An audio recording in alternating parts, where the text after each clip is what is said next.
หมอยสุงค่ะเมื่อในเป็นวันที่14เดือนธันวาคมที่11ปี2025เป็นวันศุกร์ในตอนในเดี๋ยวพี่น้องเฮาค่ะมารับถมด้วยข่าวง้าวลองเพียวม่วยกวาดล่างจาเพียนจุ่มหยอกเหรียญดีแม่วัดดีนะคะปยก็เตมาเป็นแพในป้าว่าลองดีอันของสิซึ่งมานเขาเอาหมากปล่อยใส่เฮิรนเตึกว่าสังว่าเจ้าไหนในสายตาก้นนอกเมืองเขาค่ะลูกเปิ้นท่าทานจึงหือพองแหละเจ้าเนี่ยเนาะ อ่อนตั้งเปิ้นได้แต่ก็เข้ามาถ่อมด้วยข่าวเงาก่อนค่ะนะมีข่าวเงาออกมาว่าของสิซึกมานเขานั่นใน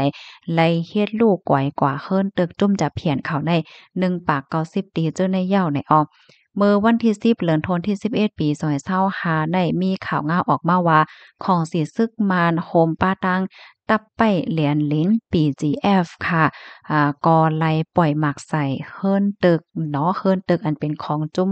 หยอกแหลนจุ่มจะเพียนเขาอันมีว่าอยู่ดีในเขปากวานเองจี้เมี่ยงเจเว้งเมียววัดตีเจตอนเมียววัดตีเมืองย่างไหนคะอ้อมเปิ้นตีในก็มันติมีต่อหน้ากันตั้งวานแม่โกหมายท่าซุงแม่โกเจเว้งแม่สอดใจตอนตากห่างไกลกันดังฝั่งแม่น้ำเมยแน่หมอกหาปากเม็ดนั่นนะคะอ้อม ในก็เฮ็ดให้มีก้นหมั่งจื้อค่ะเนาะเปิ้นเนี่ยก็มีลองตั้งทางเทิมนั่นน่ะเนาะว่าตั้งฝ่ายของสีซึกมานเขาในมีลองเต็มอกเตรียมใจที่เฮ็ดสร้างลองเพียวม่วยกวาดล้างจุ่มจะเพียนจุ่มเหรียญตั้งออนไลน์ในนำมอกาหือเฮ็ดเนี่ยเนาะแลมีจุ่มเจออันไหลอันยุ่มแต้ๆนั่นค่ะน่ะเนาะว่าฝ่ายของสีซึกมานเขาในอ่า เตเลยว่าเต็มอกเต็มใจแฮวก็ใครกวาดล้างผิวมวยแปดจุ่มจะแผ่นเขาเป็นเตเป็นวายเฮ็ดแหน่นะมันเหลือสิเปิ้นตีๆในเหย้าไหนมันไหนก็ซ้ำเตมีเทียงเปิ้นตีเทียงหลายๆตีเนาะอันจุ่มหยอกเหรียญออนไลน์เขามีไว้อยู่แน่นะอันคิมฮ้อมแหลนหลินเนี่ย เหมือนจังหนังตีเขาห้องว่าท่ายฉางในก็ต่อหน้ากันดั้งตีจะเว้งพบพระคะแลช่วยโกโก้เนาะอันนั้นห้ำต่อหน้ากันดั้งตีจะเว้งแม่ระมาดเจเจ้าว่าเจเว้งแม่ระมาดให้เจ้าในเฮ็ดให้ออมเมื่อวันที่10เดือนธันวาคมที่11ปี2025นั่นค่ะฝ่ายตั้งของสีซึกมานเขาเนี่ยก็ยังเอาหมากปล่อยใส่เฮ็ดให้เฮิรนตึกลงแทงสวงปอกสองกำค่ะเสแลมีพรตุ่มย้อนมาถึงตั้งฝั่งเมืองไทยป้าเนี่ยค่ะว่าเฮ็ดให้เฮิรนเยก้นหวานนั่นค่ะเนาะและรับพรตุ่มย้อนก็เปลว่าเรียกว่าสังหวะเนี่ยมันพงมันปิวค่ะเนาะปูนว่าหังว่าให้เนี่ยนะมันปิวมาตกใส่เฮิรนเยหวานก้นเมืองจังไหนอ้อ เฮี้ยวแลอันข่าวง่าวคืบหน้าออกมาแทนคณะตั้งฝ่ายของเสซึ่งมันเขาในก็ไล่ออนเอาผู้สื่อข่าวในคณะกวาดด้วยในพื้นที่กิเขตภาคนั่นนะคะเปิดให้ด้วยให้หันนั่นน่ะเนาะว่าไล่เฮ็ดยาลูกกวายกว่าเย้านะคงหยอกแหลนเขาสแกมเมอร์เขาว่าสว่าเจิ้นนายเฮ็ดให้เขาเฮี้ยวก็เลยฮบทบหันว่า มันก็มีเฮิรนตึกตีลือตีเศร้าตีเหตุการณ์ของจุ้มจับเขียนเขาเนี่ยค่ะก๋อยกว่าใน1ปากก็10หลังยาวเฮ็ดจั่งใดอ้อในก็มันก็จะเป็นเฮิรนตึกเป็นตีเหตุการณ์ตีลือตีเศร้าว่าจังหวะจั่งใดเฮ็ดไหนค่ะข้อมูลตอนในเนี่ยก็ค่ะเฮาเนี่ยก็เลยเบิ่งอิงมาที่ห้องการค้ามติชนออกไว้เนี่ยค่ะนะค่ะลองตั้งเบิ่งเป็นมาได้ก็เป็นว่าเฮ็ดไหนเนาะเพราะว่ามาด้วยเฮิรนตึกค่ะเนาะก็เป็นหลังเป็นหลังเป็นหลัง เฮ็ดในนั้นน่ะเนาะอ๋อค่ะเกี่ยวกับเรยลองในได้ย้อนลัดในใครในพี่น้องค่ะอีกหนึ่งค่ะเนาะในสายตาก้นดอกวันดอกเมืองเขาเปิ้นซ้ำหันถึงจังหือพวงไหนค่ะเนาะอันได้ก็ด้วยตั้งหันถึงค่ะเนาะข่าวอันได้ข่าวนอกเมืองเนี่ยเปิ้นก็เปิ้นแพร่กว่าตั้งนำค่ะนะเฮแลเฮาค่ะได้หันอันเป็นก้นวันก้นเมืองเปิ้นก็มาด้วยข่าวอ่านข่าวแล้วก็ปันตั้งหันถึงเนาะกำนำในเปิ้นปันตั้งหันถึงว่า อันเต้มันยาวนั่นค่ะน่ะเนาะเพิ่นตึกอันว่าแน่มันอำพิษมันเลยเฮ็ดพิษมันอำพิษไผจ่องแม่นอันที่กวาดแลนเปิ้นอยู่ในเป็นก้นนั่นน่ะเป็นก้นอยู่มันให้เนี่ยเนาะเปิ้นก็ว่าแฮ้งแลซ้ำแต่เอาหมากกว่าปล่อยใส่เฮิรนตึกเฮ็ดสัง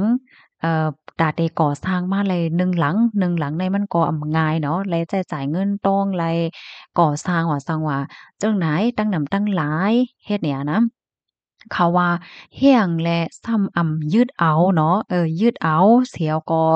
เหมือนจังหนังว่าตีในเฮิรนเติกเปิ้นตีจังนั้นนั่นแหละปันจุ่มจับแผนเขาอยู่อะนะเหี่ยวก็มายึดเอาเป็นของหลวงปองจึงกว่าห้านั้นก็ยึดเหี่ยวก็เอาเฮ็ดเป็นโฮงเซาเหมือนจังว่าก้นอันเปิ้นโหลทั้งจอยห้าก้นตุกก้นยากที่เปิ้นมีที่อยู่ที่กินที่นอนให้เปิ้นจังมาอยู่มาเศร้าห้า นั้นก็เอาเฮ็ดเป็นโรงเรียน5มันก็เอาเฮ็ดเป็นโรงยา5เอามาใจตื้อให้มันเป็นพรปางพรหลีตาก้นในปื้นตีตาก้นตั้งนำเฮ็ดนั้นหลี5แฮ้งและเขาเฮ็ดจังนั้นแหน่เนาะเพราะว่าเฮ็ดจังนั้นในมันก็ป้องว่ายืดเอาย้อนะมันใจของจ้มจับแขนเขายาวเฮ็ดเนี่ยก้อยกะว่าก้นตั้งนำตั้งหลายเนี่ยก็เปิ้นก็ยังจังใจตื้อพรปางแลพรหลีมันอยู่เนี่ยค่ะอันนี้ก็ไล่หันก้นตั้งนำตั้งหลายเนี่ยค่ะเนาะเปิ้นได้ก็ อ่อนกันปันตั้งหันถึงจังไดเนี่ยค่ะเฮแลมันก็ว่าเอ่อ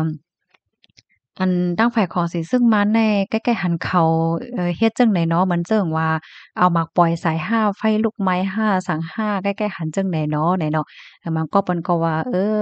ม่านเป็นม่านน่ะเนาะเป็นม่านน่ะมันก็เปิ้นก็ว่าเฮ็ดจั่งไหนแหนวพี่น้องค่ะพี่น้องคะโลกสัมพันธ์ถึงจั่งหือพองอันนั้นได้ก็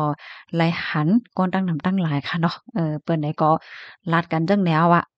พี่น้องค่ะหันถึงจั่งเนี่ยก็แต้มปะตะหันถึงมาไหลอยู่เฮ็ดไหนค่ะเนาะ กำไรก็ค่ะแต่ย้อนมาอ่านตั้งหันถึงพี่น้องเฮาเนาะแล้วต่อกันอีกนึงหน่อยเนาะเมื่อเลียวในจ่องปากกาท่าเปิ้นดีๆพี่น้องค่ะอยู่ในตีข้าวใส่หมอหอมอยู่ได้กัดยาวค่ะเมื่อเลียวในมีกาหือแน่เมื่อเหลียวในมีไว้อยู่10 ดีกรีบ่เป็นกลางในมังในมี1มี2เฮ็ดไหนก็เอาเมื่อเหลียวเป็นกลางค่ำค่ะนะเมื่อเหลียวในเป็นกลางค่ำเด้อค่ะไหนค่ะเนาะ ตั้งเฮาปีเฮาคาแต่มาตั้งเฮาเปิ้นแต่ฮ้องว่าเฮ็บหยงหยูกำพองแต่ฮ้องว่าเฮ็บมันโฮหมูเนี่ยอ้อมห้องเหมือนกันเนาะตีหนึ่งและตีหนึ่งนั่นยาวค่ะกำนันเอาแค่พางมันในแต่ต้นหลีเหลือเสเปิ้นยาวเฮ็ดจังแนวเนาะก็ข้าก็แลใจกินน่ะค่ะนะกูก็มื้อนี้ก็เฮ็ดกินอะว่าเฮ็ดกินหนึ่งในก็เฮ็ดกินมันจั่งแก่สารหินค่าแก่สารหินค่าพี่น้องเขาจะเอาใส่เฮ็ดหูหนูข้าได้ก็ใส่ แล้วก็มื้อกลางล้านได้ซ้ำเอามาซ่ากินมื้อเหลียวได้เอาสนใจตั้งกินน่ะเนี่ยค่ะเนาะใบส่งกะฮับถอมปันแห้งอยู่ค่ะค่ะยินหลีนจ้มค่ะต้องตักกันมาเลยค่ะเนาะเบื้องก้นลงในมันโหลเลยสติเตะจะยาวค่ะตั้งหมู่เจห้องเฮ็บโฮเมียวค่ะโอ้ใจค่ะโอ้ตั้งหมู่เจห้องไว้เฮ็บโฮเมียวได้ค่ะเนาะค่ะยินโจมปีสาวค่ะได้ค่ะเนาะห้องเหมือนกันเนาะหนูและเมียวตั้งค่ะเขาจำห้องว่าเฮ็บเฮ็บหูเมียวอ้อมใจเฮ็บหูหนูได้ค่ะว่านะมาแทงค่ะพี่จ้ายเหลาวีเฮาค่ะแต่มากัมโบเดียและตั้งก้นเอ่อก้นหลอยเมืองใต้เฮาในลายลอกแลกเขาอำเปิงสังกันเอาก้นเมืองเฮ็ดนาเตอใจสื่อข่าวเป็นเครื่องมือเนี่ยค่ะว่าค่ะเนี่ยก็ปันตาหันถึงมาเนี่ยค่ะเนาะเพราะว่าเฮาค่ะมาด้วย